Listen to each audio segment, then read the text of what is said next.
Good morning, class. You all know me that I am Ginny and I hope you all are safe at home. आप सब घर में पढ़ रहे होंगे, घर पर ही रहकर जो भी गेम्स खेल रहे हैं वो आप करें. कृपया करके बाहर ना निकलें विदाउट एनी जरूरी काम के. ठीक है. सो एंड आई होप आप लोगों को तो कोई जरूरी काम है नहीं. That your parents are only struggling, they are going out, they are only working. What you all have to do is you all need to sit at home and you need to study. Please बच्चे घर पे रहिए, बाहर unnecessarily हम नहीं घूमेंगे. ठीक है. चलिए तो अपनी बुक ओपन कर लेंगे, पेज नंबर 8. एक क्विक रिकैप हो जाए. हमने अब तक क्या पढ़ा था. हमने पढ़ा था कि हिस्ट्री क्या है, हिस्ट्री कितने डिवाइडेड है, और हमारी एंशियंट हिस्ट्री के जो 3 पार्ट्स हैं, pre history, proto history and history. अभी आगे आने वाले इसी चैप्टर में और डीप में हम इन तीनों के बारे में पढ़ेंगे. सो आज जो हम पढ़ने वाले हैं, आज हम थोड़ा सा पढ़ने वाले हैं रोल ऑफ ज्योग्राफी. ठीक है. कि हमारे ये this is India map, this is a map of India. ठीक है.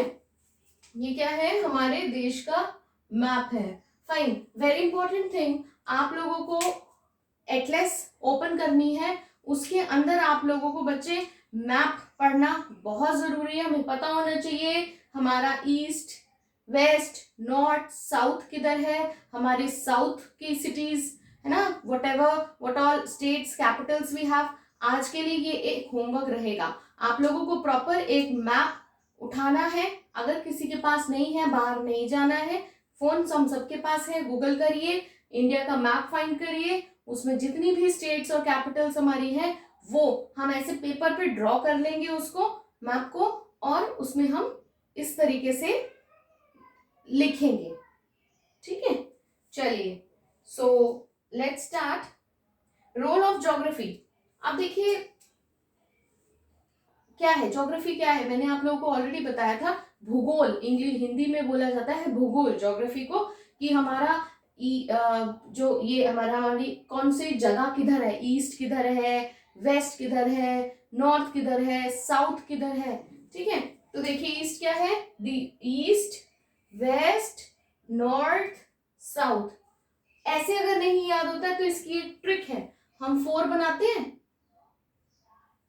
हैं तो बस वो 4 बनाइए. जहां से स्टार्ट किया, यहां से ईस्ट, वेस्ट, नॉर्थ, साउथ. तो इतना हम, आई बिलोंग्स टू ईस्ट इंडिया. तो ईस्ट इंडिया मतलब कि जो हमारी ईस्ट की तरफ की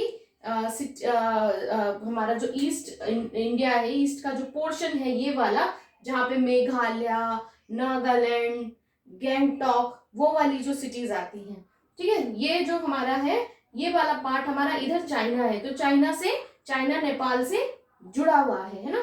हम लोग पढ़ते हैं ना, ये वो वाला पार्ट हमारा यहाँ पे जुड़ा है. ठीक. नॉर्थ, जहाँ पे दिल्ली, उत्तर प्रदेश, प्लेन्स है. प्लेन्स मतलब सरफेस क्या है, प्लेन है. यह क्या है, हिली एरिया है. This is what, hilly area. तो ये क्या है, ज्योग्राफी है, भूगोल है हमारे देश का, कि हमारा जो ईस्ट वाला पार्ट है वो क्या है, हिली एरिया है. इधर नॉर्थ में जाते हैं, यहाँ ऊपर कश्मीर, श्रीनगर, वो भी थोड़ा हिली है. लेकिन जब नीचे आते हैं, यहाँ पे दिल्ली वाला पार्ट, यूपी, छत्तीसगढ़, यहाँ वाला जो पार्ट आ जाता है, दैट इज प्लेन्स. वहां पे कोई उबड़ खाबड़ थोड़ी ना है, बिल्कुल सतह, हिंदी में बोलते हैं सतह जो है क्या है, एकदम प्लेन है, एकदम बिल्कुल ही धरती क्या है, एकदम ऐसी है. हिली पे जाएंगे तो हिल्स मिलती है, उबड़ खाबड़ मिलता है ना.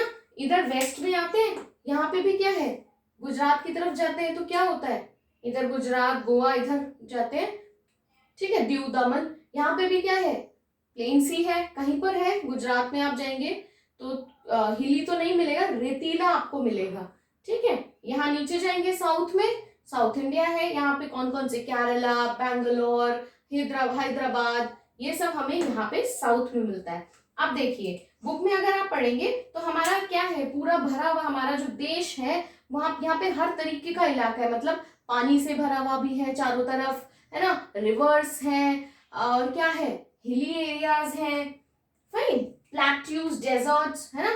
गुजरात में जाएंगे थोड़ा आगे तो वहां पे भी आपको क्या मिलता है, रेत मिलता है. राजस्थान में जाते हैं वो भी रेतीला मिल जाता है ना. चलिए. तो कोस्टल एरियाज क्या है, जहां पे पानी है. अगर आप अपना मैप उठा के देखेंगे, इनफैक्ट आप बुक में भी देखेंगे मैप, ये नीचे यहाँ से ये सब देख रहे हैं, ब्लू ब्लू, ये जो पूरा पोर्शन है हमारा,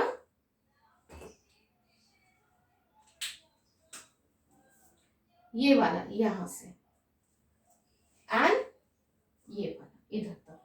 तो यहाँ पे क्या है, ये पूरा क्या है, दिस इज ऑल वाटर, ये पूरा हमारा वाटर से भरा हुआ है।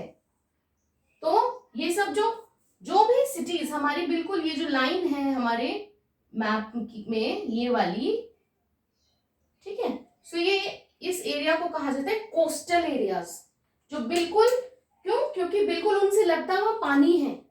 तो ये सब क्या है, ये वाली जो सिटीज इससे यहाँ पे कनेक्ट होती है। अब आप ये खुद से फाइंड आउट करेंगे कि कौन कौन सी सिटीज हमारी कोस्टल एरियाज के बिल्कुल नजदीक हैं, ठीक है। तो मैंने आप लोगों को बता दिया कोस्टल एरियाज, प्लेन्स मैंने आप लोगों को बता दिया, रिवर्स क्या है you all know it, deserts, plateaus, fine, deserts and plateaus भी आप लोगों को पता है। बहुत सालों पहले हम जो लोग रहते थे वो कहाँ, नर्मदा रिवर के पास में रहते थे। क्यों क्यों रहते थे, नर्मदा के पास इसलिए रहते थे क्योंकि जो पानी के पास क्या होता है, बिल्कुल पानी के पास रहने से हमारा जो खाना पीना वो सब यहाँ बिल्कुल नर्मदा रिवर के साथ में रहेगा तो अच्छा होता है। खेती जो की जाती थी यहाँ बिल्कुल नर्मदा के साथ साथ, ताकि पानी इजीली मिल सके। और हमें ये पता है कि जो भी लैंड होती है वो बिल्कुल नदी के साथ में जुड़ी हुई होगी, तो वो बहुत फर्टाइल लैंड होगी, वहां पे एग्रीकल्चर बहुत अच्छा होगा, ठीक है। सो पहले यहाँ रहते थे। जब हम हड़प्पा मोहनजोदाड़ो सिविलाइजेशंस पढ़ेंगे तो हम ये चीज उसमें पढ़ेंगे, इंडस रिवर पढ़ेंगे, है ना, ये सब के बारे में हम पढ़ेंगे। तो नर्मदा के बिल्कुल पास में पहले रहते थे, पर धीरे धीरे क्या हुआ, शिफ्ट होते गए towards Ganga.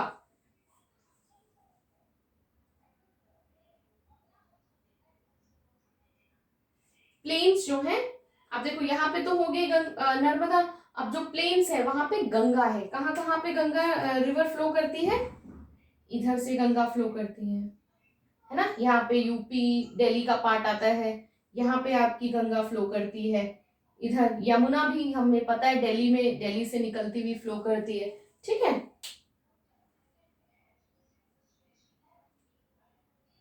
About 8,000 years ago, people began to grow wheat and barley near Suleiman and Kirthar hills in the northwest India, present-day Pakistan. Rice was first grown in north of Vindhyas. देखिए ये वाला जो part है, पहले ये हमारे ही देश का पार्ट था, है ना, before partition. But post partition ये जो पार्ट हमारा बन गया ये हो गया पाकिस्तान, ठीक है। तो पहले क्या था, these are the two what hills, यहाँ पे क्या क्या क्या ग्रो होता था, नॉर्थ वेस्ट, देखो नॉर्थ और वेस्ट, इन दोनों के बीच का जो जगह है, नॉर्थ इंडिया और वेस्ट इंडिया के बीच का, इसको कहा जाएगा नॉर्थ वेस्ट। यहाँ पे क्या था, सुलेमान एंड किरथार हिल्स। सो इन सुलेमान और किरथार हिल्स जो है, यहाँ पे क्या उगाया जाता था, barley and wheat, and rice was first grown in north of Vindhyas. और बार्ले वो कहाँ उगाया गया, विंध्यास के पास। अब विंध्यास हमारी कहाँ है, विंध्यास है नर्मदा के यहाँ पे, ठीक है। तो राइस, यहाँ पे राइस उगाया, यहाँ पे क्या उगाया, व्हीट एंड बार्ले। तो अब आपसे कोई भी पूछे, ये एक जनरल नॉलेज का क्वेश्चन है कि राइस कहाँ पे पहले उगाया गया, राइस नर्मदा रिवर के पास विंध्यास हिल्स के साथ में। अब देखो नर्मदा यहाँ से निकल रही है, राइस को we all know it, rice को बहुत पानी चाहिए होता है, तो बहुत नर्मदा के बिल्कुल पास में सबसे पहले खेती राइस की गई, कहाँ, विंध्यास पर, ठीक है। Geography also determine how people travel from one place to another. River, seas, mountain passes become the common route for people. Many travelers come to India through Himalaya passes, some to explore, some to spread religious value, some to sell goods. These movements of people help in exchange of culture, traditions, skills and ideas. इसका मतलब है क्या कि बहुत से लोग, हमें ये पता है, सबसे पहला हमारे देश में भारत आने वाला इंसान था वास्को ड गामा, ठीक है। वास्को ड गामा सबसे पहले यहाँ आए, वो आए थे ट्रेड के लिए, व्यापार के लिए। उनको पता चला कि व्यापार के लिए मुझे कहीं ना कहीं भटक भटक कर वो पहुंच गए हमारे देश, ठीक है। अब किस किस तरीके से वो यहाँ आए होंगे, उड़कर तो नहीं आए थे, तब तो प्लेन्स नहीं थे, तो पहले क्या होता था, वाटर के थ्रू ही लोग एक जगह से दूसरी जगह ट्रैवल करते थे, कंट्रीज टू कंट्रीज, ठीक है। तो जैसे ही वाटर के पास आए, उन्होंने हमारे देश को एक्सप्लोर करा, उन्होंने ये जाना कि यहाँ पर तो बहुत अच्छा ट्रेड किया जा सकता है, ठीक है। तो पहले के लोग हमारे देश में अगर पहुंचे तो पानी के थ्रू ही पहुंचे। तो अब हम ये समझ रहे हैं किस लिए पहुंचे, अपने रिलीजियस वैल्यूज को स्टैब्लिश करने के लिए, मतलब कि अपने जो रिलीजन क्या होता है, अपना हमारा जो कल्चर है उसको व्याख्यात प्रख्यात करने के लिए, मतलब उसको बहुत ही लोगों के बीच बीच पहुंचाने के लिए, ठीक है। तो इसलिए कुछ लोग आए, कुछ लोग, जैसे मैंने अभी आपको वास्को डी गामा जी का एक एग्जाम्पल दिया, वो किस लिए आए, वो आए ट्रेड करने के लिए, है ना, स्किल्स आइडियाज, कुछ नई चीज को सीखने और अपने आइडियाज को लोगों से शेयर करने के लिए, फाइन। तो हमारे देश के अंदर जैसे कि जिस तरीके से भिन्न भिन्न तरीके के कल्चर्स, रिलीजन्स इकट्ठे रहते हैं, उसी तरीके से हम देख रहे हैं कि हमारे देश के अंदर ही हर तरीके की डिफरेंट डिफरेंट तरीके की ज्योग्राफी है। कहीं पर प्लेन्स है, कहीं पर हिल्स है, कहीं पर पानी ही पानी है ना, कहीं पर रेत ही रेत है, राजस्थान गुजरात तरफ जाएंगे रेत ही रेत है ना। तो वही मैं आपको समझाने की यहाँ कोशिश कर रही हूँ कि ज्योग्राफी क्या है, ज्योग्राफी यही तो है, एयर, वाटर, कहाँ पे रेत, कहाँ पे प्लेन्स, ठीक है। सो ये है रोल ऑफ ज्योग्राफी। थोड़ा थोड़ा coastal plains, coastal areas, plains, deserts, इन सब के बारे में आप समझ चुके हैं।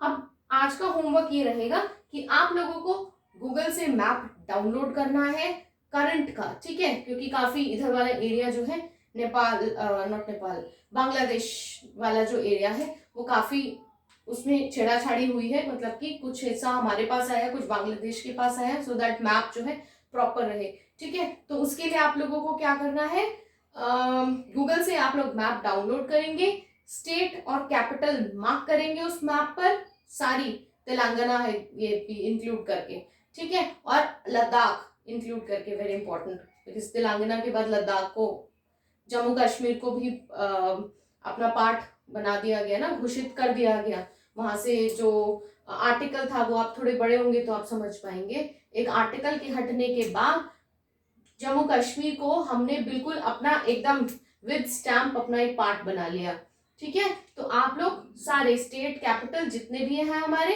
वो सबको, और यूनियन टेरिटरीज, इन सबको आप मार्क करेंगे मैप में, पेपर से, पेपर के ऊपर हैंड से ड्रॉ करेंगे मैप गूगल से डाउनलोड करके, और स्टेट और कैपिटल सारे मार्क करके आप लोग मुझे आज के आज में ये मैप सेंड करेंगे, ठीक है। So that's all for today's class. Next class में हम होपफुली इस चैप्टर को फिनिश कर लेंगे, नहीं होगा, नहीं, because it is very important chapter, so I don't want to go it fast. We will go little slow, names of the land, sources of history, fine, no problem, ठीक है। So that's all for today's class। अगर आपको कुछ भी चीज आज नहीं समझ में आई है तो आप लोग मुझे प्लीज कॉल करके पूछ लीजिए। Alright, bye bye.